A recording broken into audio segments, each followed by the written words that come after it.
Ngayon, ano ba ang naging kamatayan ni Maria? Hindi rin nakaulat sa Biblia. Kaya yung aral na si Maria raw, dinala sa langit, body and soul, malaking imbento yan. Napakalaking kasinungalingan yan. Siguradong si Maria ay namatay kasi itinakda sa tao ang mamatay na minsan. Hindi naman si Maria dinala na buhay sa langit. Walang ganon.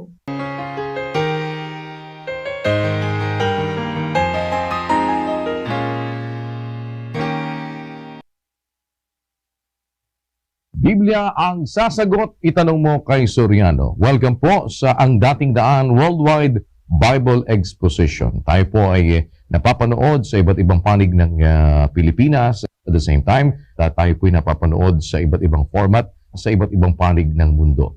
At para po hindi na tayo magluwat, kasama po natin si kapatid na Eli Soriano. Kapatid na Eli, magandang araw po sa inyo. Magandang araw mga kababayan, mga kapatid, sa lahat ng dako, sa iba't ibang panig ng mundo. Sa pamagitan po ng ating makabagong teknolohiya, ay nakararating kami sa inyo, malibang hindi kami personally present, but we still believe that in our physical absence, mayroon namang kapangyarihan ng Diyos na maaaring makagawa sa atin para tayo po ay magkaunawaan, mga kababayan, gaya rin nung nangyari sa panahon ng mga apostol. Ang sabi ni Apostol Pablo sa 5:3 ng unang Korinto, kapatid na Daniel, sapagkat ako sa katotohanan, bagamat wala sa harapan ninyo sa katawan, ngunit ako'y nasa harapan ninyo sa espiritu. Akin ngang hinatulan na ang gumawa ng bagay na ito na tulad sa ako'y nahaharap. Sabi niya sa mga kapatid, sa pamamagitan ng sulat, ako ang wika sa katotohanan, bagaman wala sa harapan ninyo sa katawan. Ngunit ako'y nasa harapan ninyo sa espiritu.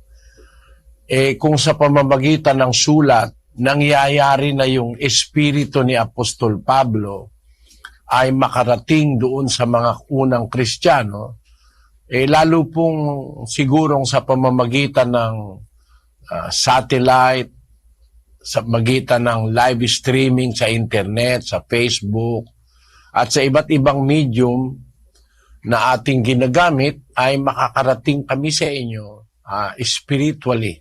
Kaya po nagsisikap tayo na makapag-establish ng mga iba't ibang lugar sa mundo kung saan po pwedeng mag-monitor ang ating mga kababayan at ang ating mga kapwa-tao. Kaya ito po ay paraan para ang tao ay atin pong maabot, lalo na po yung mga taong mayroon pang puso na makadiyos. Nakatatakot po ngayon sa ating panahon, sa Amerika, halos 30% ng mga Amerikano, mga ateista na, hindi na naniniwala sa Diyos. Sa maraming kadahilanan, yung iba ay nadala na sa relihiyon dahil natuklasan nila ang mga relihiyon sa kanilang lugar ay paraan lamang ng pagpapayaman ng mga pastor.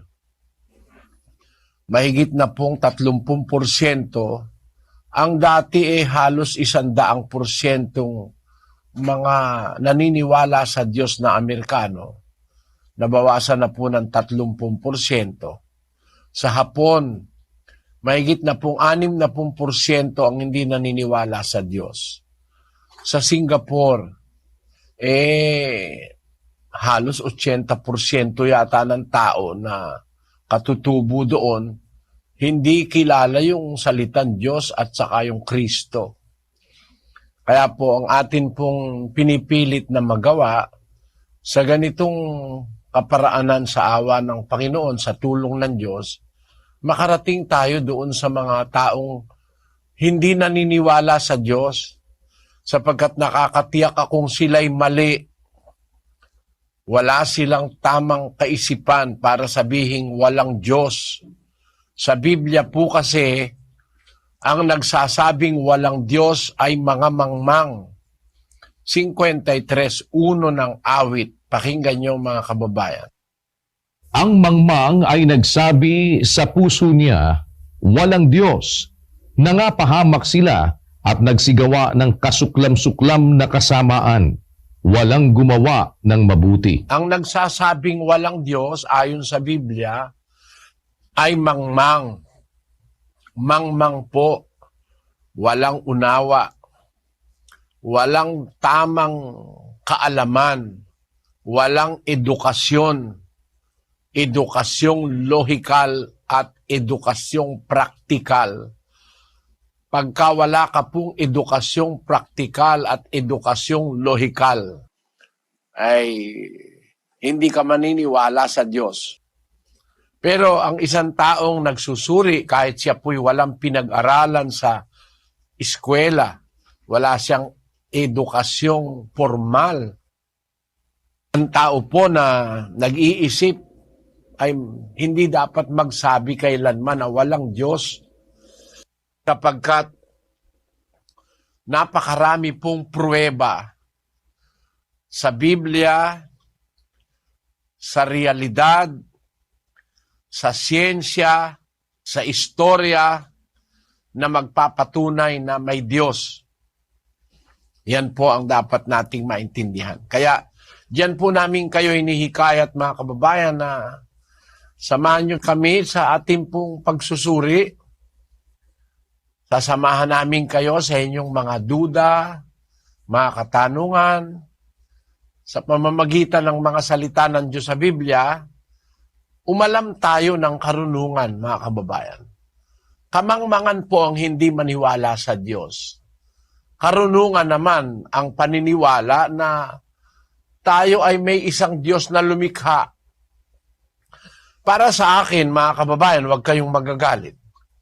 Walang kaparehong katangahan na sabihin nating walang Diyos at ang tao kaya umiiral ay dahil sa ebolusyon o nanggaling siya sa mga unggoy. Kahit kailan, ayokong nanggaling ako sa unggoy. Unang-una, mayroong mga tao, hindi naman mukhang unggoy, mukhang kabayo. Paano sasabihin ang tao galing sa unggoy? At dahil ba may pagkakahawig ang ating mga itsura sa mga unggoy, galing na tayo sa unggoy. Hindi pwede na ang tao'y manggaling sa unggoy. Kung ang tao galing sa unggoy, scientifically speaking, bakit ang unggoy hindi natin pwedeng hinga ng puso? Pagka masakit na yung puso mo, kailangan palitan. Ba't hindi sila makakuha ng puso ng unggoy para ilagay sa tao? Kung ang tao galing sa unggoy, there must be an adaptability or there must be a way of acceptance ng mga cells at saka ng mga DNA na nasa unggoy. Pero hindi po nangyayari yon.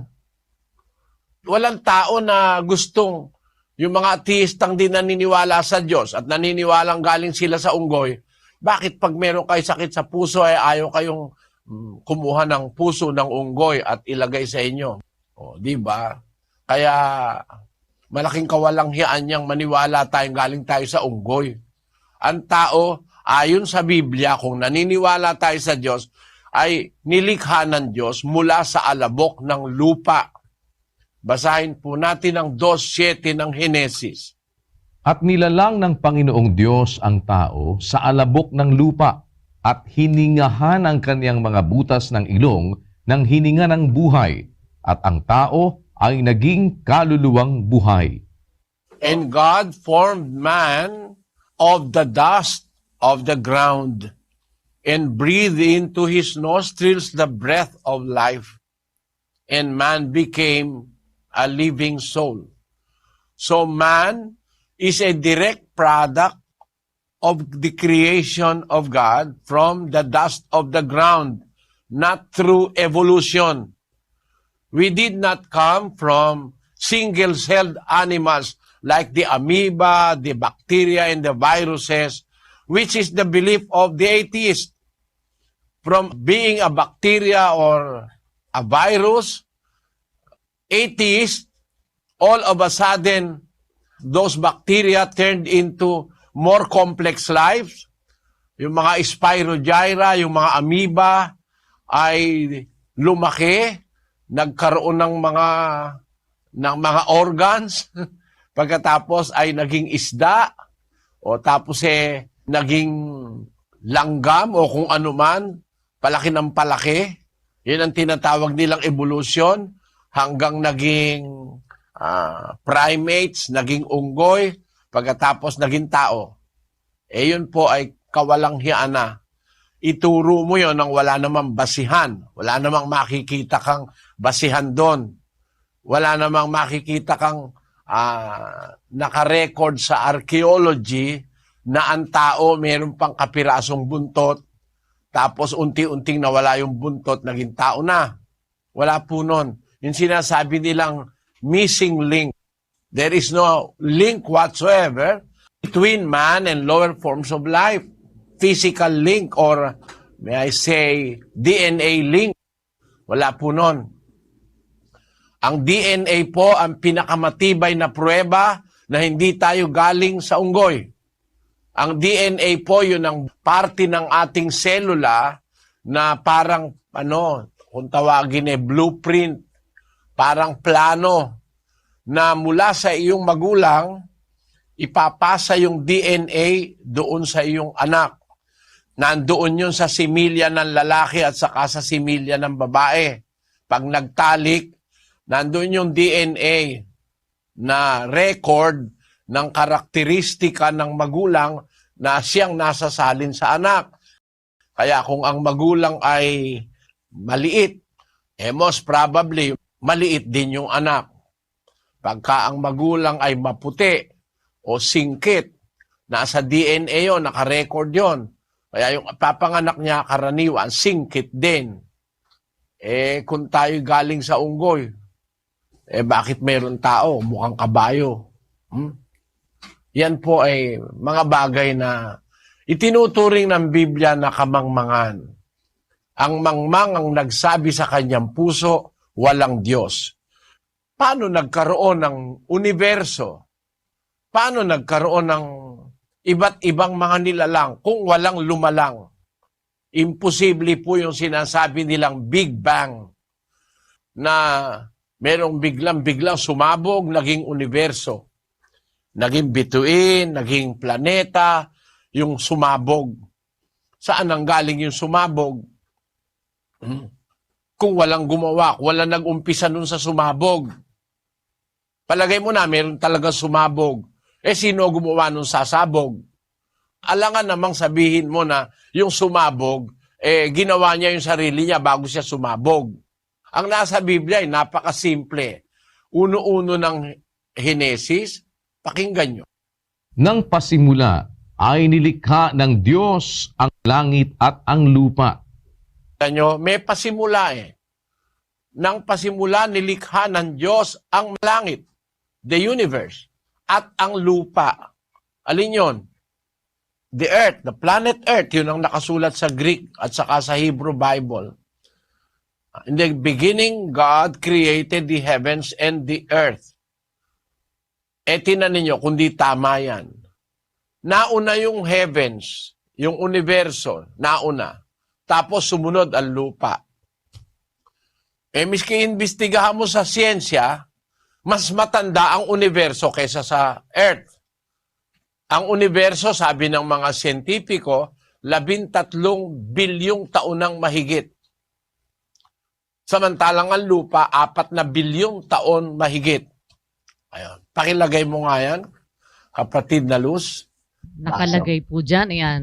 The estimated age of the universe is 13.77 billion years old, while the Earth is accepted by scientists to be around 4.5 billion years old. Hindi ba tama ang Biblia? Sa unang talata pa lang, tama na yung impormasyon sa Biblia.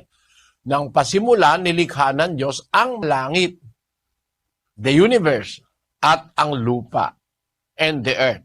Ibig sabihin ng earth, mas bata kaysa dun sa mga nasa universe, gaya ng mga stars, gaya ng mga galaxies na yan. At ang earth ay is newcomer kung ang pag-uusapan Biblia, which is proven by science that the universe is older by some 9 billion years ahead of the earth. Kaya mga kababayan, it is wise, isang matalinong pagsusuri na suriin natin ang Biblia. Ang Biblia po kasi ay maraming sinasabing bagay na dapat nating malaman bilang mga tao. Nandito po ang hiwaga ng buhay, ang lihim ng kaligayahan, kapayapaan, ang lihim ng kabutihan sa kapwa at sa harap ng Diyos. Ang Biblia sa akin pong pagsusuri ay nakita kong ang Biblia ay isang aklat na nagsasabi ng katotohanan. Hindi pwedeng tutulan ng kahit sinong ateista. Kapatid na Daniel, mag-umpisa na tayo. Opo, kapatid na Eli. At konektado na po tayo sa lugar ng India. Kasama natin si Brother Mark Anthony Ko at ang ating po mga panauhin doon. Go ahead, India, please. Ang tanong ko po ay, ako po ay nakatapos na ng doktrina pero hindi pa po ako nabautismuhan. Kasalanan po ba na hindi muna ako magpabautismo? Unang-una kapatid, ang pananampalataya o paglilingkod sa Diyos, hindi ipinagpapaliban yon. Hindi ipinagpapaliban yon. Pagka narinig mo yung aral ng Diyos, dapat matanggap mo yon. Sinasabi yon doon sa Gawa 13:46-47. At nagsipagsalita ng buong katapangan si Pablo at si Bernabe at nagsipagsabi, kinakailangang salitain muna ang salita ng Diyos sa inyo. Yamang inyong itinatakwil at hinahatulan ninyong hindi kayo karapat-dapat sa walang hanggang buhay. Narito, kami ay pasa sa mga hentil. Sapagkat ganito ang ipinag-utos sa amin ng Panginoon na sinasabi, inilagay kita ang isang ilaw ng mga hentil upang ikaw ay maging sa ikaliligtas hanggang sa kahuli-hulihang hangganan ng lupa. At nang marinig ito ng mga hentil, ay nangagalak sila at niluwalhati ang salita ng Diyos at nagsisampalataya ang lahat ng mga itinalaga sa buhay na walang hanggan at lumaganap ang salita ng Panginoon sa buong lupain.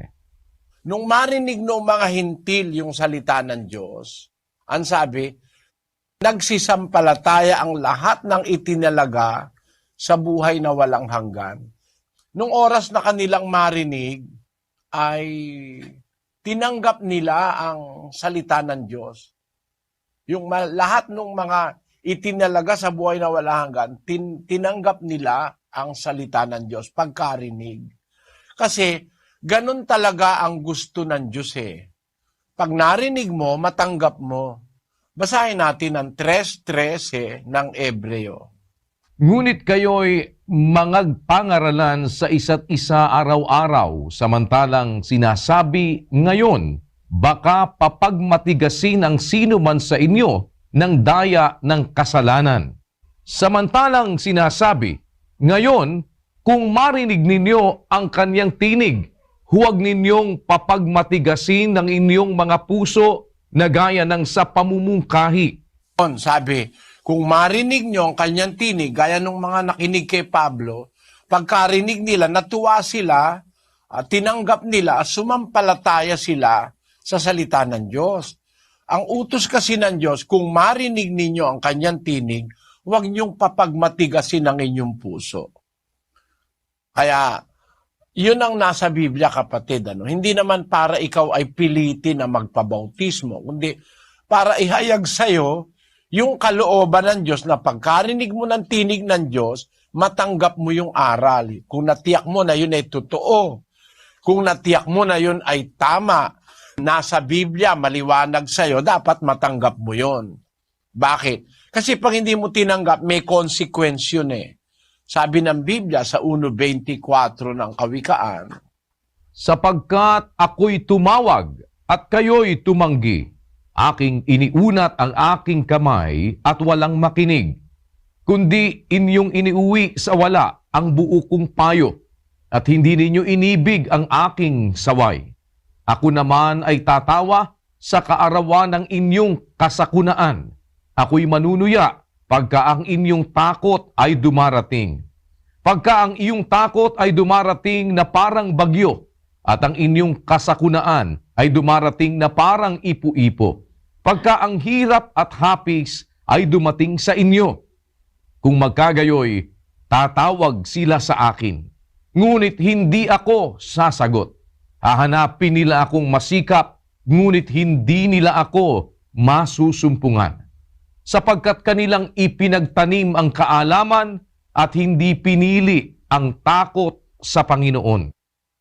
Tatawag ang Diyos, dapat sumagot tayo. Kasi pag hindi natin sinagot siya, sabi niya, tumawag ako, tumanggi kayo. Iniunat ko kamay ko, ayaw kayong makinig. Iniuwi nyo sa wala ang buo kong payo. Hindi nyo inibig ang aking saway. Ako naman ang tatawa sa kaarawan ng inyong kasakunaan. Ako'y manunuya pag ang inyong takot ay dumarating. Kung magkagayon, tatawag kayo sa akin, hindi na ako sasagot.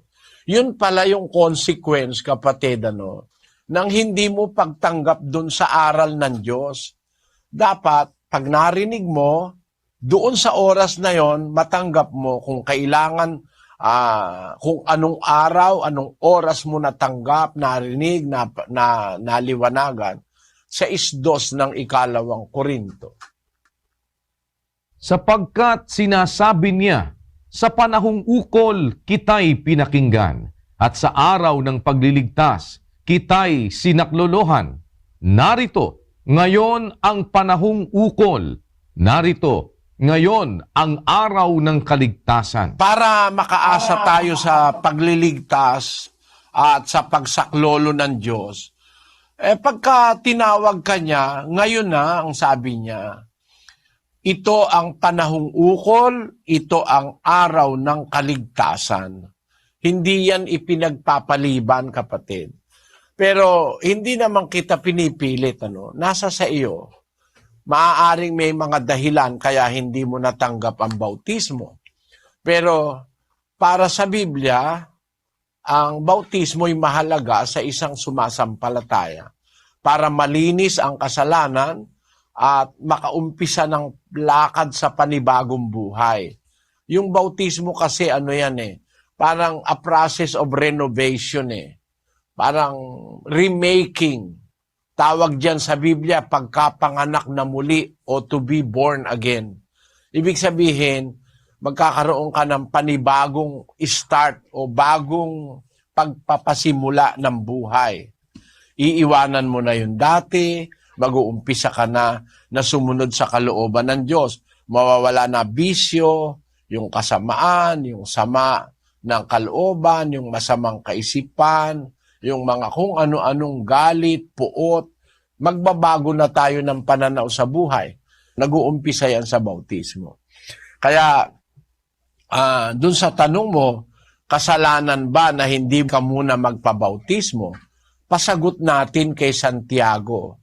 Doon sa Santiago, Kapitulo 4, versikulo 17, ganito ang sagot sa iyo, kapatid na Christina. Sa nakakaalam nga ng paggawa ng mabuti at hindi ginagawa, ito'y kasalanan sa kanya. Ayon ang sagot sa iyo ng salita ng Diyos. Ang nakakaalam na ng paggawa ng mabuti, naintindihan mo na. Sabi ni Santiago, sa nakakaalam nga ng paggawa ng mabuti, hindi ginagawa, ito'y kasalanan sa kanya. Yung kasalanan na yan, ay palaki ng palaki yan, parami ng parami yan, nagpa-pile up yan. Bawat araw na yung mabuting alam mo, hindi mo ginagawa, bawat araw nagkakasala ka. Ikinalulungkot kung sabihin, pero yan ang tanong mo. Sana naunawaan mo, kapatid na Christina. Salamat sa iyo, pagpalaing ka nawa ng Panginoon. Maraming salamat po. Salamat po. Lipat naman po tayo sa Quezon City kasama ating mga panauhin. Go ahead, Quezon City, please. Bakit dinadasalan ng patay? Mo kapatid, ang patay hindi dinadasalan. Ang patay kasi kahit ano, pandasal lang gawin mo, wala ka nang magagawa Sabi ng pasyon yun eh. Walang magagawang tunay ang namatay mong katawan. Palibhasa'y lupa lamang, sa abang-aba mo naman, kung ika'y walang sinimpan. Samantalang may hininga at ika'y na bubuhay pa, ay maglaan kang maaga, sukat mong ikaginhawa, ng gamit mo na. Yun. Pagka namatay na, wala nang magagawang tunay ang namatay mong katawan. Nasa Ecclesiastes 9:10 yun. Anumang masumpungang gawain ng iyong kamay, gawin mo ng iyong kapangyarihan, sapagkat walang gawa, ni kathaman, ni kaalaman man, ni karunungan man, sa libingan na iyong pinaparunan. Wala nang gawa, wala nang katha, wala nang kaalaman, walang karunungan sa libingan. Pagpatay na ang tao, wala ka nang magagawa sa tao na yun. Para ipanalangin mo pa, ipagdasal mo pa ng 40 araw, 40 gabi, ipamisa mo pa, hindi mo na mababago yung kapalaran nun. Kaya habang buhay tayo, dapat na tayong maglingkod, kumilala sa Diyos. Kasi pagdating ng araw ng paghuhukom, yung tinatawag na wisyo final, paano ba hahatulan ng tao? Basahin natin ang Apokalipsis 20:12. At nakita ko ang mga patay, malalaki at maliliit, na nakakatayo sa harapan ng luklukan, at nangabuksan ang mga aklat, at nabuksan ang ibang aklat, na siyang aklat ng buhay. At ang mga patay ay hinatulan ayon sa mga bagay na nasusulat sa mga aklat, ayon sa kanilang mga gawa. Hahatulan ng tao ayon sa ginawa natin. Ayon sa ginawa mo, hahatulan ka. Pag namatay ka na, tapos na yung paggawa mo. So yung nakasulat dun sa aklat ng buhay, kung ano-ano yung pinaggagawa mo habang buhay ka, yun ang pagkukuhanan ng hatol. Kahit manalangin ka ng manalangin ng iba, magpamisa, araw-araw, buwan-buwan, taon-taon magpamisa, mababago mo pa ba yung nakasulat doon sa aklat ng buhay? Hindi na. Wala namang corruption doon. Wala naman dong lagayan. Hindi ka pwedeng maglagay para, isingit mo naman ito dyan. Walang ganon. Kung ano yung nakasulat na ginawa mo sa buhay mo, samantalang nabubuhay ka, hindi mapapalitan na yon. Yung ngayon ang pagbabatayan ng hatol. O ano pa magagawa ng panalangin o ng dasal? Kaya kailangan habang buhay tayo, magsamantala tayong gumawa ng kabutihan. Kasi mare-record yon. Pagdating ngayon ng paghuhukom, yung lahat ng kabutihang ginawa mo, yun ang gagantihan ng Diyos sa'yo para maging dapat ka sa Diyos o maligtas ka.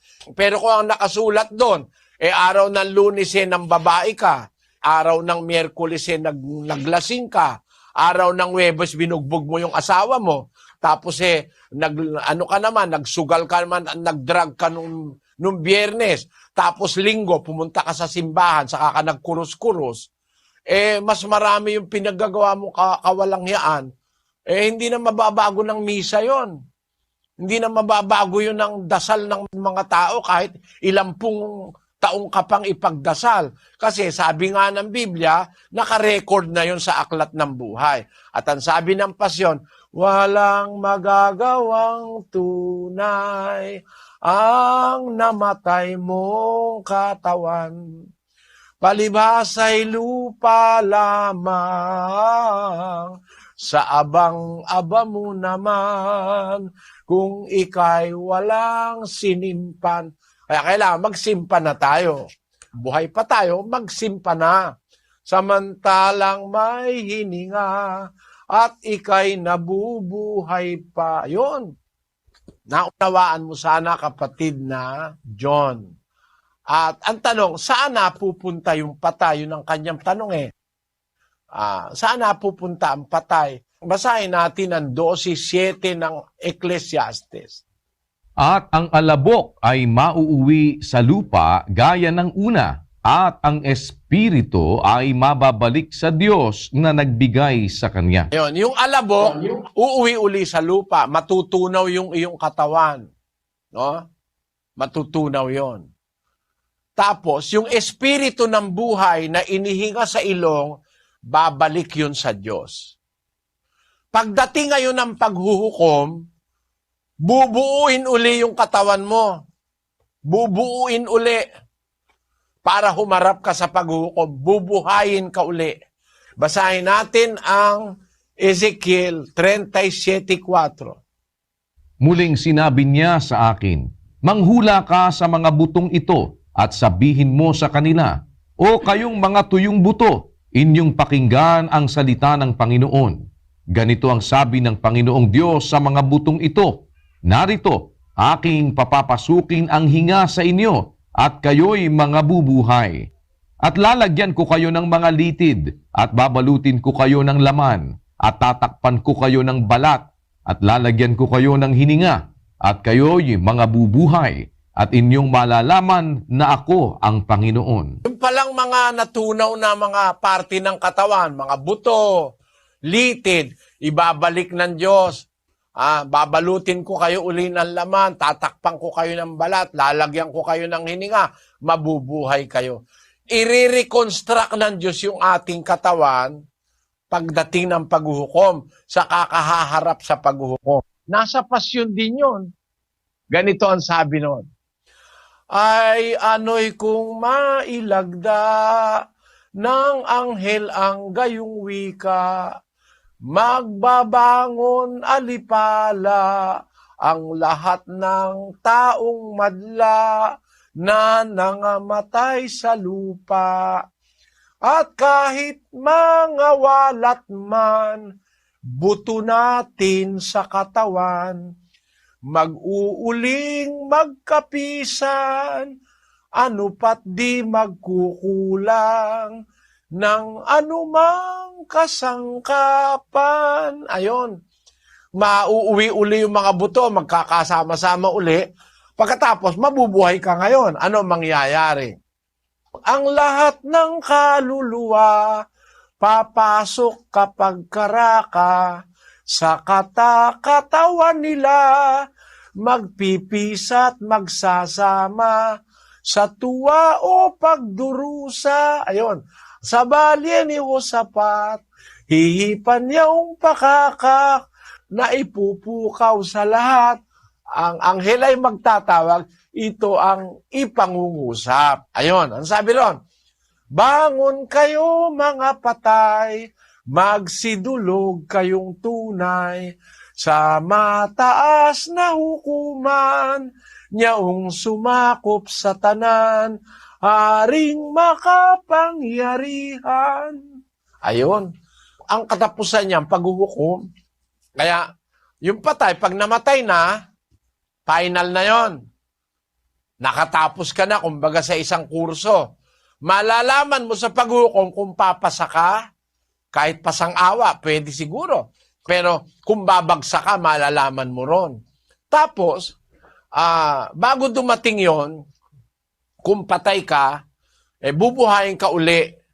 Pagtudugtungin uli yung iyong katawan, at saka kahaharap sa hukuman. Hindi na kailangan ng patay, ipagdasal pa.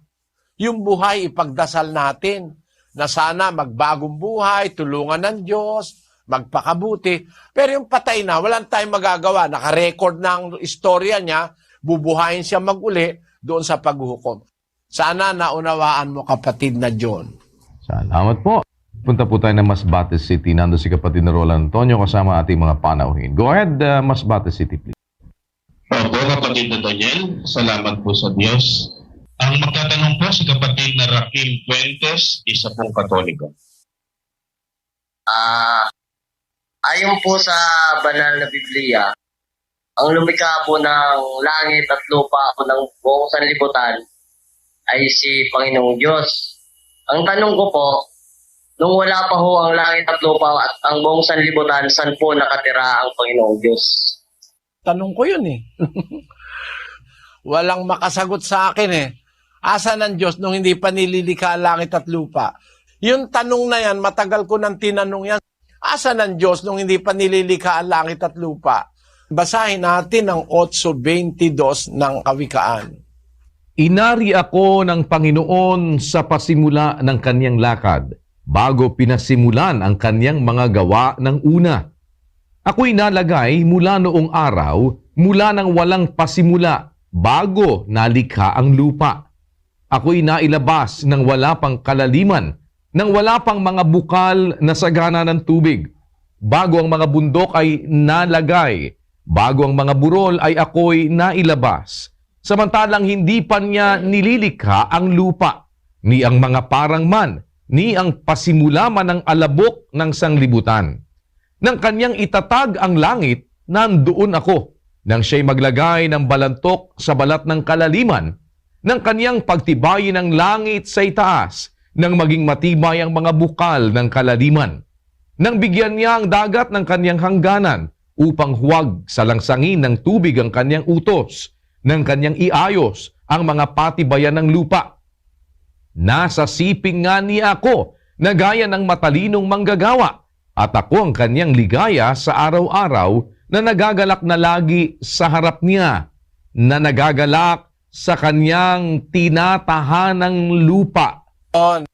Bago pala nilikha ng Diyos ang ating lupa, ang earth, bago niya nilikha ang earth na ating lupa, meron siyang tinatahanang lupa, the habitable part of His earth. The Bible uses the term habitable part of His earth. The Lord Jesus Christ, being the wisdom of God, speaking in this verse, is rejoicing in the habitable part of His earth, of the earth of the Lord. The Lord possessed me in the beginning of His ways, before His works of old.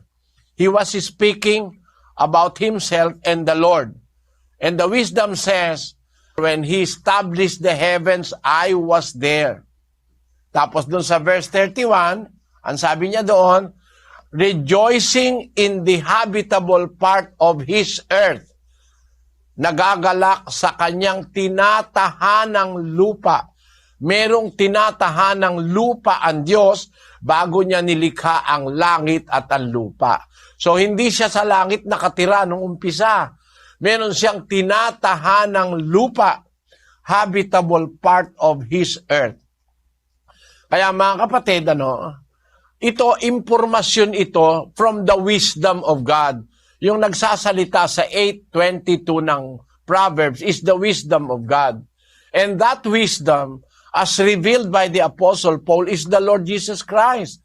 1 Corinthians 2:8, start it from verse 6, Brother Daniel.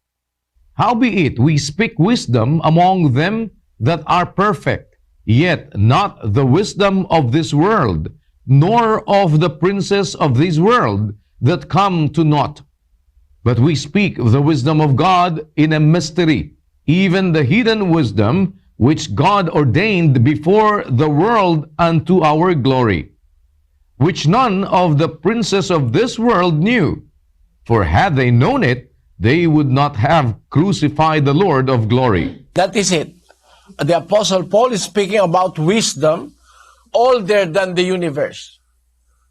Which wisdom, according to him, none of the princes of this world knew. For had they known it, they would not have crucified the Lord of glory. Kaya ibig sabihin, yung wisdom na nagsasalita doon sa 8:22 ng Proverbs is the Lord Jesus Christ, the Son of God, who is with the Father, kasama ng Ama, bago pa nilikha ang langit at ang lupa. Saan sila magkasama? Doon sa lupa, sa earth ng Diyos, rejoicing in the habitable part of His earth, na nagagalak sa kanyang tinatahanang lupa. may tahanang lupa o earth, mundo, sariling mundo ng Diyos. Doon siya nakatahan kasama ang kanyang anak. Magkasama na kasi sila bago pa nilikha ang sanlibutan. Kaya nga hindi tao yan si Kristo eh. Basahin natin ang 17:24 ng Juan. Ama, yaong mga ibinigay mo sa akin ay ibig ko kung saan ako naroroon, sila naman ay dumuong kasama ko, upang makita nila ang kaluwalhatian ko na ibinigay mo sa akin, sapagkat ako'y iyong inibig bago natatag ang sanglibutan. Kasama na sila bago natatagan sa libutan eh. Doon nga sila magkasamang mag-ama sa tinatahanang lupa ng Ama. Naunawaan mo yon? Salamat sa Diyos. Salamat po sa Diyos. At sa Quezon naman tayo, sa Palawan, kapatid na Christopher Bernardo. Go ahead, Palawan, please. Ang tanong ko po ay ganito. Ang kaligtasan po ba ng isang tao ay nakasalalay sa pagdalo sa bahay-sambahan ng Panginoon o pakikinig ng kanyang banal na salita? Kasi po ako po isa sa nakikinig na pero hindi po ako nakakadalo ng bahay-sambahan ng Panginoon dahil sa isang kadahilanan. Pero nais ko pong magkaroon ng kaligtasan. Alam mo po kapatid, ang kaligtasan nasa pagsunod sa lahat ng aral ng Diyos, sa salita ng Diyos. Nasa 15 yan ng unang Korinto. Ngayoy ipinatatalastas ko sa inyo, mga kapatid, ang ebanghelyo na sa inyo'y aking ipinangaral, na inyo namang tinanggap, na siya naman ninyong pinananatilihan. Sa pamamagitan naman nito'y ligtas kayo, kung matiyagan ninyong iingatan ang salitang ipinangaral ko sa inyo. Maliban na kung kayo'y nagsisampalataya ng walang kabuluhan. Ang kaligtasan natin, kung iingatan natin yung salita ng Diyos na ipinangaral ng mga apostol. Sabi po ng Biblia, ang ebanghelyong pinangaral ko sa inyo, na tinanggap nyo, sabi ni Pablo, na inyong pinananatilihan, sa pamamagitan naman ito, ligtas kayo. So ang kaligtasan po, nasa aral ng ebanghelyo, kung tinanggap natin at pananatilihan natin. Ngayon, ganito yon kapatid na Pasita. Ang aral ng ebanghelyo, gusto ng Diyos magkakatipon ang mga Kristiyano, magkakaroon ng pagkakatipon para sumamba sa Diyos. Hebreo 10:25. Na huwag nating pabayaan ang ating pagkakatipon na gaya ng ugali ng iba, kundi mangag-aralan sa isa't isa, at lalo na kung inyong namamalas na nalalapit na ang araw. Yon. Ang isa sa mga utos ng mga aral ng Diyos, yung magkakatipon ng mga Kristiyano. Doon inaaralan ng mga Kristiyano. Kaya kung gusto nating maligtas, kasama yun sa salita ng Diyos na dapat nating gawin. Hindi ko lang alam kung anong dahilan mo, kapatid, na bakit hindi ka nakakapunta doon sa lugar ng pagkakatipon o pagpanalanginan. Pero bahagi po yun, kapatid, ng aral ng Diyos. Kung gusto nyong maligtas, nakakapunta naman kayo. May paraan kayong magagawa para makasunod. Ngayon, kung dumating yung araw na humahina na kayo, matanda na, mauunawaan naman ng Diyos yun. Pero samantalang meron tayong pagkakataon, samantalang meron tayong lakas, sumunod tayo sa Diyos. Kung hindi na natin kaya ng ating lakas, mauunawaan ng Diyos yun. Naunawaan mo, kapatid na Pasita? Marami pong salamat. Salamat din po. Pagpalaing kayo ng Panginoon. Sa Tagum City po tayo, nandun si kapatid na Jerry Cabanyero, kasama ating mga panauhin. Go ahead, Tagum City. Opo, kapatid na Eli, kapatid na Daniel, salamat sa Diyos. Dito po sa dakong ito, ang magtatanong po ay si Brother Ponciano Entese, isang miyembro ng Iglesia ni Cristo. Ila ba ang tinuod ni Dios? O ang ikaduha nga kong pangutana, kinsa bagyo ang tinuod nga nagtukod sa iglesia? Kana lang. Salamat sa iyo, kapatid na Pronciano, no? Unang-una, yung tanong mo, pila ba ang tinuod na Diyos? Ilan ba ang tunay na Diyos? Alam mo kapatid, ang Diyos ay isang kapangyarihan na hindi mo mabibilang ng bilang ng tao. Alam mo kapatid, hindi kagaya ng bilang natin ang bilang ng Diyos. At ang bilang ng Diyos ay iba sa tao. At yun mismong kalagayan ng Diyos, hindi mo yun mabibilang kasi infinite yun eh. Ang infinite is immeasurable. Ang infinite is unaccountable. Tandaan mo, we finite cannot measure the infinite. Tayong may hangganan, hindi pwedeng sumukat sa walang hangganan. Tayong may katapusan o may limite, hindi natin pwedeng mabilang yung walang limit o yung infinite. Kaya ang Diyos, hindi binibilang yan. Nasabi mo, 1, 2, 3, 4. Hindi mo mabibilang yon. Ang sabi ni Kristo, ganito tinan mo, iba ang bilang ng Diyos. Sabi ni Kristo sa Mateo 19 at versikulo 5 ganito. At sinabi, dahil dito'y iiwan ng lalaki ang kaniyang ama at ina at makikisama sa kaniyang asawa at ang dalawa ay magiging isang laman. Kaya nga, hindi na sila dalawa, kundi isang laman. Ang pinapagsama nga ng Diyos ay huwag papaghiwalayin ng tao. Pati naman ang bilang ng Diyos, pagka pala united, ang bilang niya isa yun eh. Basahin natin sa 19:5. Ug nag-ingon, tungod ni ining hinungdan. Biyaan sa usa ka tawo ang iyang amahan ug inahan, ug makighiusa sa iyang asawa. Ug sila duha mahimong usa lamang kalawas. Sa pagkaagi nga dili na sila duha kundili usa na lamang kalawas. Busa ang gihusa sa Dios dili pagabulagon sa tawo. Tingnan mo yung mag-asawa, ang bilang ng Diyos doon, isa lang eh. Isa kalawas. No? Paano mong bibilangin yun na kagaya ng bilang ng tao eh? Sa bilang ng tao, dalawa yun eh. Sa bilang ng Diyos, isa lang yon. Yung marami, pwede rin na isa yon. Yung marami, pwedeng isa yon. Basahin natin ang 12 ng Roma, versikulo 5. Ay gayon din tayo na marami ay iisang katawan kay Kristo at mga sangkap na sama-sama sa isa't isa. Sa Bisayan, sabi diyan, mauusab kita nga bisan daghan, usa lamang kita kalawas kang Kristo, ug ang tagsa-tagsa mga bahin nga uban sa uban. Ayon. Pagka kay Kristo, kahit marami tayo, isa lang ang bilang natin eh. Ang katunayan, yung nasa Kapitulo 3:27. Sapagkat ang lahat na sa inyo ay binautismuhan kay Kristo, ay ibinihi si Kristo. Walang magiging Hudyo o Griego man, walang magiging alipin o malaya man, walang magiging lalaki o babae man, sapagkat kayong lahat ay iisa kay Kristo Jesus.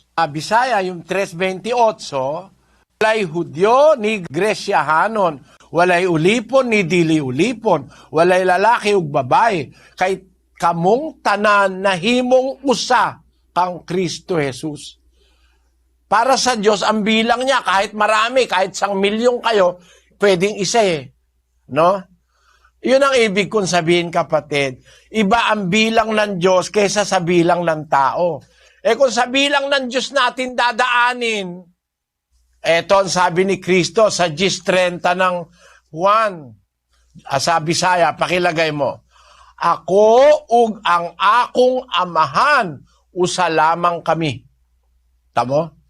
Paano mo bibilangin dalawa yan usa lamang kami. Ako ug ang akong amahan, usa lamang kami. Because of this, nagalit yung mga Hudyo. Sabihin ni Kristo na Ako ug ang akong amahan usa lamang kami. Ano ibig sabihin? Ba't nagalit ang mga Hudyo? Ituloy natin. Unyang mga Hudyo namunit pag-usap ug mga bato sa pagbato kaniya. Si Jesus mitubag kanila, daghan ang mga buhat nga maayo nga gipakita ko kaninyo gikan sa amahan. Hain sa kanila, niining mga buhata ang hinungdan sa inyong pagbato kanako. Ang mga Hudyo na nagpanubag kaniya, nga na nag-ingon, dili tungod sa maayong buhat nagabato kami kanimo, kundili tungod sa pasipala. Kay ikaw nga tawo, nagakapakadyos ka. Ayon, ang ibig sabihin ni Kristo, ako ug ang akong amahan, usa lamang kami, naintindihan siya ng mga Hudyo. Ang ibig niya sabihin, kung paano yung ama ay Diyos, Diyos din siya. Kaya ang sabi ng mga Hudyo, dili tungod sa maayong buhat nagabato kami kanimo, kundili tungod sa pasipala. Kay ikaw nga tawo, nagapakadyos ka. Ang ibig sabihin kasi ni Kristo doon sa ako ug ang akong amahan, usa lamang kami. Yung ama niya, Diyos ano ba siya, tao? Kaya alam mo kapatid, yung tanong na ilan ang Diyos? Paano mo bibilangin yung Diyos sa bilang ng tao? How can you count something infinite when you are finite? It is not within our capacity to count or to quantify or to qualify the Godhead. Hindi natin kakayahan na bilangin o sukatin yung Godhead o yung pagka-Diyos sapagkat yun ay isang bagay na infinite and we are finite. No amount of mathematics and measures can be applied to God by us because we are finite and our God is infinite. Kaya yung bibilang-bilang, isa lang ang Diyos. Kung gayon, kung isa lang ang Diyos, di si Kristo'y tao na. Ang tanong ko sa'yo, isa lang ang Diyos, ano yung Espiritu Santo? Hindi ba Diyos yung Espiritu Santo? Hindi ba ang Diyos ay Espiritu? Yung Espiritu ng Diyos, hindi ba bahagi ng Diyos yun? Yung Espiritu Santo, yun ba tao? Kasi wala kang mababasang yung Espiritu Santo, nagkatawan tao si Kristo, nagkatawan tao, kaya pinipilit nila tao. Merong ekang kamatayan, pinanganak, lumaki, tinuli. Kasi nga nagkatawan tao, was manifest in the flesh. Ang sabi dun sa 3 ng unang Timoteo sa Bisaya, ang sabi ron, ug sa walay lang tugi, dako ang tinago sa pagkadyos nun. Si Kristo, dako ang tinago sa pagkadyos nun. Ang Diyos nga gipadayag diha sa unod, gipamakatarong sa Espiritu, nakitaan sa mga manulunda, giwali sa taliwala sa mga kanasuran. Si Kristo, dako ang tinago sa pagkadyos nun. Hindi siya tao. Hindi siya tao, kapatid. Dako ang tinago sa pagkadyos nun. Siya yung ang Diyos nga gipadayag diha sa unod. Yung bang ama, ang amahan, nagkatawan tao ba? Hindi. Ang nagkatawan tao, ang anak. Kaya si Kristo ang Diyos nga gipadayag diha sa unod, gipakamatarong sa Espiritu, nakitaan sa mga manulunda, giwali sa taliwala sa mga kanasuran. Si Kristo yan gituhoan dinhi sa kalibutan. Pinaniwalaan sa sanlibutan, gibayaw sa himaya, tinanggap sa taas sa kaluwalhatian. Alam mo kapatid na Pronsiano, paniwala namin, ang Diyos hindi nabibilang. Pero si Kristo at ang Ama, parehong Diyos yun. Yung Espiritu Santo, bahagi ng Diyos yun Pwede mo ba sabihin yung Espiritu Santo hindi Diyos? Espiritu ng Diyos yun bahagi ng Diyos yun kung yung Espiritu Santo Diyos, ilan na ang Diyos? Bibilangin mo. Isa ang Diyos Ama, isa yung Espiritu Santo, dalawa na. Hindi ganon, hindi mo pwedeng i-apply yung arithmetic ng tao sa kanila. Kasi, hindi natin binibilang ang Diyos, kapatid, na bibilangin natin Diyos na totoo. Yung mga Diyos-Diyusa na ginawa ng tao, pwedeng bilangin yon. Marami yon. Marami yon, mga Diyos-Diyusan. Kaya maraming Diyos sa Biblia eh. Yung mga ginawa ng mga tao na Diyos, dumami tuloy ang Diyos. Pero yung Diyos na talagang Diyos, ano yon? Hindi binibilang yon. Iisa yon, pero isang isang, kumbaga, parang yung salitang pamilya. Yung salitang pamilya, isa lang yon. Pero sa loob ng pamilya, may ama, may ina, may anak. Para rin yung salitang Elohim, yung pinanggalingan ng salitang Diyos sa Tagalog, Elohim sa Hebrew original language. Ang salitang Elohim ay plural. Plural ng salitang Eloah. Ang Eloah ay divinity o Diyos. Ang Elohim ay plural. Nandun na sa loob ng Elohim yung Espiritu Santo at saka yung na si Kristo at saka yung Ama. Mahirap lang na ito masyado nating discussin sa buong detalye, kapatid na Prunciano, kasi wala naman tayong mahabang oras. Sana nagkaroon ka ng ideya sa aking sagot sa iyo, bagaman Tagalog, pasensya ka na. Punta naman po tayo ng Apalit, Pampanga. Nandun si kapatid na Tobias at kapatid na Don Capulong kasama ating mga panauhin. Go ahead, Pampanga please, Apalit. Opo, salamat po sa Diyos. Ang ating pong panauhin magtatanong, si kapatid na Desa Gibara. Sige po, pwede na po kayo magtanong kay kapatid na Ang tanong ko po, paano po mawawala ang galit sa aking puso? At ikalawang tanong ko po, gusto ko po sanang umanib sa inyo pero para pong may pumipigil sa akin. Alam mo kapatid, yung galit, ang gamot dyan, pag-ibig. Pag natuto tayong umibig sa kaaway, mawala ang galit. Kasi pagka yung kaaway mo, marunong mo nang mahalin, sino pa ang hindi mo mamahalin? Lalo mong mamahalin tatay mo, nanay mo, kapatid mo, asawa mo, kaibigan mo. Kasi kaaway mo, alam mo nang mahalin Basahin natin ang 5:44 ng Mateo. Datapwat sinasabi ko sa inyo, ibigin ninyo ang inyong mga kaaway at idalangin ninyo ang sa inyo'y nagsisiusig. Utos ni Kristo, ibigin ang kaaway Kaya inutos yon para matuto kang umibig, mawala ang galit mo. Kasi unang-una ang tao galit sa kanyang kaaway. Yung hindi niya kapareho ng gusto, hindi niya kapareho ng isip, hindi niya kapareho ng paniniwala, kaaway niya, ibig sabihin kakontra niya.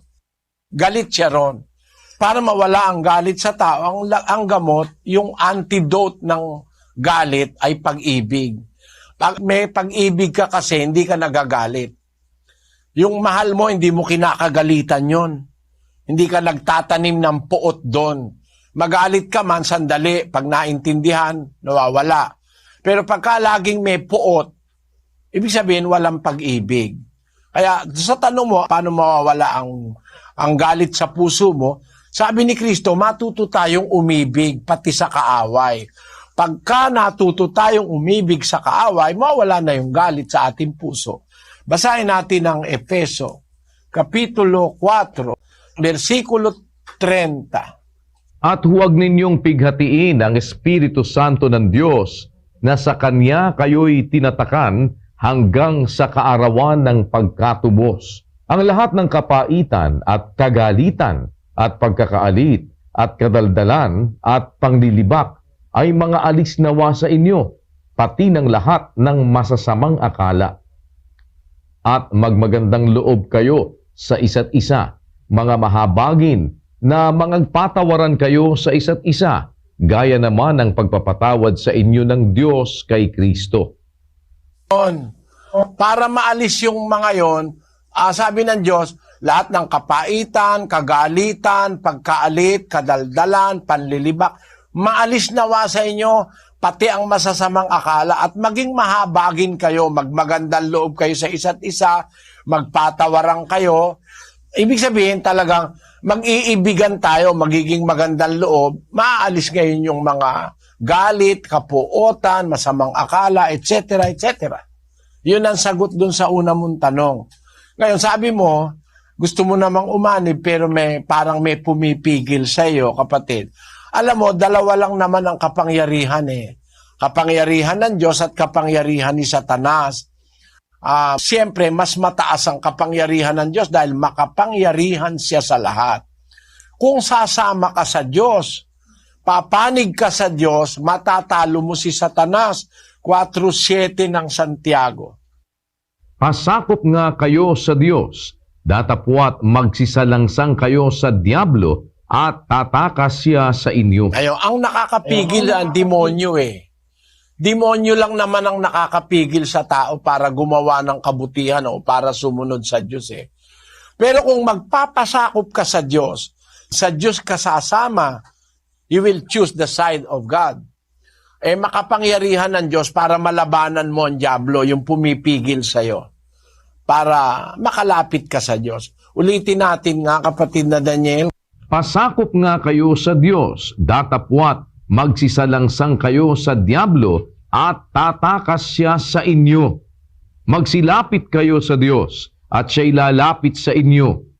Mangaglinis kayo ng inyong mga kamay, kayong mga makasalanan, at dalisayin ninyo ang inyong mga puso, kayong mga may dalawang akala. Pagka nagpasakop ka sa Diyos, tatakas ang demonyo, sa diablo, makalalapit ka na sa Diyos. Wala ka ng problema. Isin mo yung galit mo, alam mo, ang sinisira mo, yung sarili mo. Alam mo, yung galit, ayon sa siyensya, pinanggagalingan niya ng stress, pinanggagalingan niya ng secretion ng tinatawag na adrenaline, pinanggagalingan niya ng mga hormones na maaaring makasira sa iyong kalusugan. Ang taong laging may galit, napakalapit sa sakit. Yun ang masasabi ko sa iyo, kapatid. Salamat po. Salamat po at punta po tayo ng Singapore. Nandun si kapatid na Robert Navawa kasama ating mga panauhin. Go ahead, Singapore, please. Salamat sa Diyos, kapatid na Daniel, kapatid na Eli. Ang magtatanong po dito, kasama natin isang miyembro ng Katoliko, si kapatid na Amado Patag. Narito po siya. Ang aking pong tanong ay, ano po ba ang naging buhay ni Maria nang pumanaw na si Jesucristo? At ano po ba ang naging kamatayan ni Maria? Ilamang po. Mo kapatid, si Maria, bago mamatay si Kristo sa krus, ipinagbili niya kay Juan yung alagad na kanyang mahal. Sa mga apostol, mahal na mahal ni Kristo si Juan. Ito ang pangyayari. Babasahin natin sa 19:25 ng Juan. Ang mga bagay ngang ito ay ginawa ng mga kawal. Datapwat na nga katayo sa piling ng krus ni Jesus ang kanyang ina at ang kapatid ng kanyang ina na si Maria na asawa ni Cleopas at si Maria Magdalena. Pagkakita nga ni Jesus sa kanyang ina at sa nakatayong alagad na kanyang iniibig, ay sinabi niya sa kanyang ina, "Babae, narito ang iyong anak." Nang magkagayoy sinabi niya sa alagad, "Narito ang iyong ina." At buhat ng oras na yaon, ay tinanggap siya ng alagad sa kanyang sariling tahanan. Buhat doon sa krus, tinanggap ni Juan si Maria na ina ni Jesus sa kanyang sariling tahanan. Kasi nung panahon na yan, patay na si Jose. Nung ipako si Kristo sa krus, wala na si Jose, patay na siya. Alam mo, sa Biblia kapatid, hindi naman lahat ng kamatayan isinusulat eh. Kagaya nung kamatayan ni Jose, asawa ni Maria, natatay-tatayan ni Kristo. Hindi naman sinulat kung kailan namatay yun eh. Pero naiintindihan natin na nung mamatay si Kristo sa krus, ipinagbili niya si Maria sa kanyang alagad na si Juan. Mula noon ang wika, tinanggap nung alagad na yon na si Juan, si Maria sa kanyang tahanan. Ibig sabihin kung buhay pa si Jose, bakit naman ipagbibilin doon sa alagad? At bakit naman titira doon sa tahanan ni Juan si Maria kung buhay pa si Jose? Ngayon, si Kristo naman mamamatay na rin ng oras na yon. Kaya ang naging buhay ni Maria, doon siya nakituloy kay Juan. Ngayon, ang ginagawa ni Maria, nananalangin kasama ng mga apostol. Hindi yung mga apostol ang nananalangin sa kanya. Ang nasa Biblia, 1:13 ng Gawa, pakinggan mo. At nang sila'y magsipasok sa bayan, ay nagsiakyat sila sa silid sa itaas na kinatitirahan nila, ni Pedro at ni Juan at ni Santiago at ni Andres, ni Felipe at ni Tomas, ni Bartolome at ni Mateo, ni Santiago na anak ni Alfeo at ni Simong Masikap at ni Judas na anak ni Santiago. Ang lahat ng mga ito ay nagsisipanatiling matibay na nagkakaisa sa pananalangin na kasama ang mga babae at si Maria na ina ni Jesus at pati ng mga kapatid niya. Yung 11 apostol nakatira sa isang bahay, nananalangin sila palagi, kasama nila sa pananalangin si Maria at pati yung kapatid ni Jesus na anak ni Maria. So hindi ka makakabasa sa Biblia na yung mga apostol nananalangin kay Maria. Si Maria kasama nila ng mga apostol na original na nananalangin sa Diyos. Yon. Kaya ang naging buhay ni Maria nung mga later part, kasama siya ng mga apostol, tapos ay nananalangin sila sa Diyos. Madalas sila sa pananalangin. Ngayon, ano ba ang naging kamatayan ni Maria? Hindi rin nakaulat sa Biblia. Kaya yung aral na si Maria raw, dinala sa langit, body and soul, malaking imbento yan. Napakalaking kasinungalingan yan. Siguradong si Maria ay namatay kasi itinakda sa tao ang mamatay na minsan. Hindi naman si Maria dinala na buhay sa langit. Walang ganon. Walang ganon. Namatay si Maria. Hindi lang isinulat ng mga alagad kung paano ang pagkamatay ni Maria. Pero ang maaaring kamatayan ni Maria ay bunga ng siguro ng katandaan o kaya ay bunga ng gera sa Jerusalem.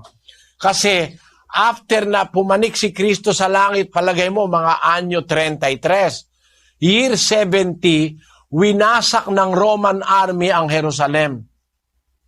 Sa pamagitan ng isang napakalaking gera, maraming Kristiyano ang namatay doon. Maaari si Maria kasama ron. O kaya, bago nagkagera, namatay na siya. O kaya, sa katandaan, namatay siya. Walang ulat. Kasi, alam mo kapatid, yung kamatayan, kagaya ng kamatayan ni Jose, hindi na sinulat. Kamatayan ni Pedro, di naman sinulat Kamatayan ng mga apostol, di na sinulat. Kasi kung lahat ng kamatayan susulat, lalaki masyado Biblia. Baka hindi mo na mabuhat para basahin. Sana naunawaan mo, kapatid na Amado. Maraming salamat po, kapatid na Eli. Salamat po, samahan nawa kayo ng Panginoon. Habol po tayo ng isang panauhin natin dito naman po sa studio natin. At isama po natin si Miss Peachy Baron.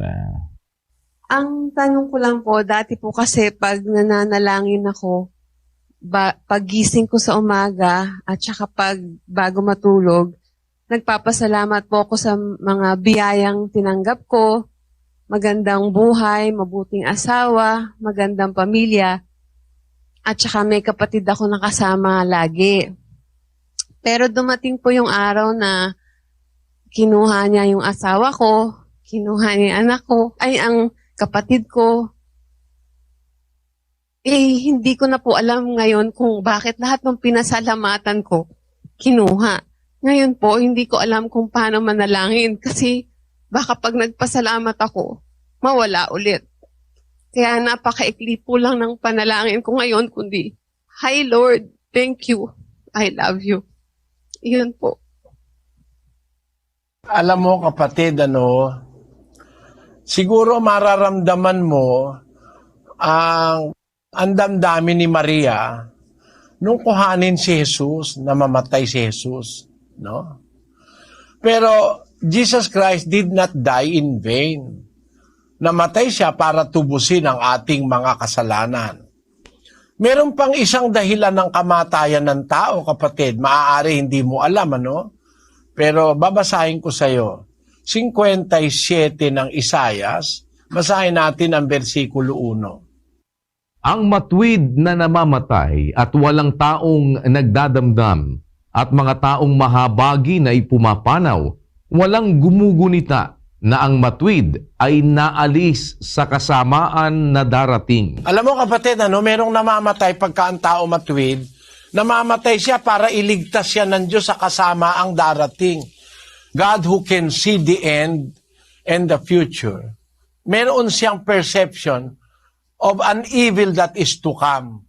Pag ang isang taong matuwid, mahal niya, ayaw niya na mag-suffer pa nung napakahirap na darating na masama, kinukuha na niya eh. Ayun ang sabi sa Isaiah 57:1. Ang matuwid namamatay, mga taong mahabagin ay pumapanaw, walang gumugunita na ang matuwid na aalis sa kasamaan na darating. Malay mo, kaya kinuha yung mister mo, merong darating na masama na mangyayari, baka madamay ka pa, o kaya yung kapatid o yung sino mang mahal mo sa buhay. Alam mo kapatid, ang pangunahin sa lahat sa mundo, dapat unang-una nating matanggap, mamamatay talaga tayo eh. Hindi natin dapat na iwasan yung notion na mamamatay tayo isang araw. 9:27 ng Ebreo. At kung paanong itinakda sa mga tao ang mamatay na minsan at pagkatapos nito ay ang paghuhukom. Ayun, kita mo, nakatakda yun yung kamatayan ng tao. Kaya makikita mo, mismo yung katawan is a witness na mamamatay tayo eh. Dati yung balat mo, maganda. Pag tumatanda ka, marami ng pilegis, marami ka nang nararamdaman. Unti-unti, pinaparamdam na sa'yo, you are nearing the end. At yun ay pag-ibig ng Diyos sa atin. Kasi mula nung magkasala si Eva at si Adan, nakapasok ang demonyo sa mundo. Yung demonyo, ang kalaban ng Diyos, pinapahirapan niya ang tao. Ngayon, kung minsan may mga tao nagkakasakit, gaya halimbawa, meron kang rayuma, kung ikaw naman na hindi mamamatay, aabutin ka ng 1,000 taon na at lagi na lang masakit yung iyong tuhod, masakit yung iyong kasukasuan, napakahirap. Kaya para ang tao papagpahingahin ng Diyos, kinukuha niya ang buhay. Pero hindi yun ang katapusan. Merong paghuhukom. Kung kailan bubuhayin uli ang mga patay, pagkatapos pag nakapasa ka sa kriteria ng Diyos, bibigyan ka ng buhay na walang hanggan. 1:2 ng Tito, pakibasa. Sa pag-asa sa buhay na walang hanggan na ipinangako ng Diyos na di makapagsisinungaling buhat pa ng mga panahong walang hanggan. For our consolation and for our hope. Kahit mamatay tayo sa lupa, merong buhay na walang hanggan. At doon sa buhay na walang hanggan na pangako ng Diyos, it is a better life than we have known on earth. Kasi ang sabi doon sa Apokalipsis 21:4, pakinggan mo kapatid.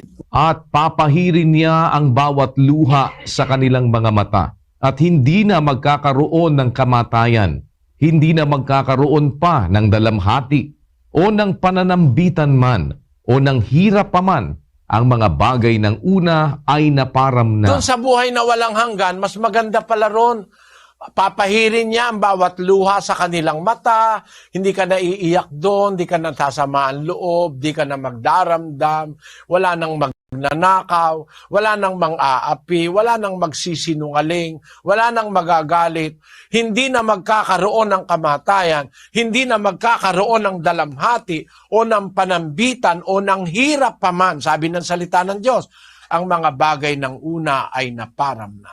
Kaya kung mamatay tayo ngayon dito, it's not a loss. It is just to rest for a while until we come to the judgment seat of God and know or to be revealed unto us the glory that God prepared for those who fear Him. Kaya masasabi ko kapatid na Pichi, huwag mong masyadong ipagdamdam o gawin mong para bang isang fear na baka kung manalangin ka uli sa Diyos at magpasalamat ka, meron na namang mawala sa iyong mga mahal sa buhay. Yung pagkawala ng asawa o ng kapatid, alam mo, tutuusin dapat ipagpasalamat mo rin yun logically speaking. Kasi wala naman tayong magagawa, hindi naman tayo makakatanggi sa Diyos. Kung merong mabuting layunin ng Diyos, kaya niya kinuha yung asawa mo. Alam mo, kasi may asawa na gusto mo nga mamatay na Dahil puro kawalang hiyaan ang ginagawa eh. Eh de maswerte ka, namatay ang asawa mo na mahal mo. Ibig sabihin, walang masamang nangyari sa pagsasama nyo. Di nakabuti sa'yo yun. Namatay man ang asawa mo, namatay siyang mahal mo siya. Namatay man yung kapatid mo, namatay siyang mahal mo siya. Hindi kayo nagkasira. E di yung kamatayan niya, paraan ng Diyos yun para hanggang sa kamatayan, hanggang sa darating na panahon, it will be in your memory na mahal mo yung kapatid mo, hindi mo idinimanda, hindi kagaya ng ibang magkapatid nagdidimandahan, yung mga mag-asawa nagbabarilan, nagsusuntukan, etc. etc. Kaya minsan may mga ginagawa ang Diyos, hindi lang natin agad naiintindihan. Pero afterwards, maintindihan natin that God have done something good to us. Maintindihan natin na siya kasi ang nakakaalam ng lahat. Baka may masamang mangyayari sa inaharap, kaya kinuha na niya yung iyong asawa o ang iyong kapatid. Ganun lang yung kapatid. Kaya may pag-asa naman tayo sa buhay na walang hanggan, huwag ka nang maghinanakit. Ang gawin mo, magpatuloy ka ng pagpapasalamat sa Diyos. Utos kasi yon 5 ng unang Tesalonica 18, kapatid na Daniel. Sa lahat ng mga bagay ay magpasalamat kayo sapagkat ito ang kalooban ng Diyos kay Kristo tungkol sa inyo. Ayun, talaga palang dapat mapagpasalamat tayo sa Diyos because we owe Him everything. We owe Him our being and all the rest of what we have in life, we owe unto Him. Kaya dapat tayo magpasalamat. Sana naunawaan mo, kapatid na Pichi, and may those words of God console you. Marami pong salamat, Brother Eddie. You're welcome. Salamat po. And with that, minsan pa po ay pansamantalang tayo po ay magtatapos sa ating ang dating daan Worldwide Bible Exposition kasabay ng ating pong pag-aanyaya sa lahat ng ating mga taga-subaybay, ng ating mga kapwa-tao, ating pong mga kaibigan na sana ay pagpatuloy ninyo ang pakikinig ng ating pong mga palatuntunan sa radyo at sa telebisyon sa pamamagitan po ng programang Ang Dating Daan. Kasama po ang ating mga kapatid sa Church of God International. Minsan pa ay nagpapasalamat tayo sa Panginoon sa isa pang mabuting pagkakataon na kanyang ipinagkaloob sa atin upang maihatid po sa inyo ang isa pang Worldwide Bible Exposition sa tulong ng Diyos at masagot ang inyong mga katanungan hinggil sa pananampalataya at sa atin pong espiritualidad. Maraming salamat sa Diyos sa isang mabuting pagkakataon.